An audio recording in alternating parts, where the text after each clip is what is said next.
Welcome to Guide Guru. We hope this video helps. You're ready. Start an Outlook with a signed-in account and the Teams add an active. Open Calendar and choose New Meeting or New Teams Meeting to insert conferencing automatically. Once done, give the event a clear title, pick date and time, and add required attendees so availability checks run. Make sure the meeting is set to the correct time zone and calendar. This initial setup ensures Teams generates the join link and avoids editing conflicts later. Now confirm the Teams join link appears in the event body. If not, click the Teams meeting button to inject it. Add an agenda and any dial-in numbers or access codes so attendees know how to join from different devices. You can also paste custom instructions or materials.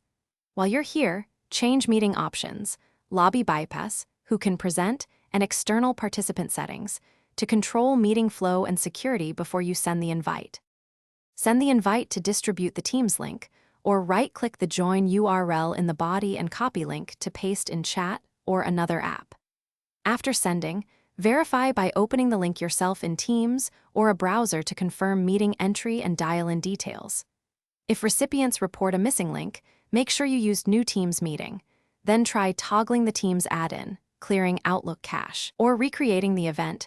These steps resolve most sync and Thanks for watching. Consider subscribing if we helped you today.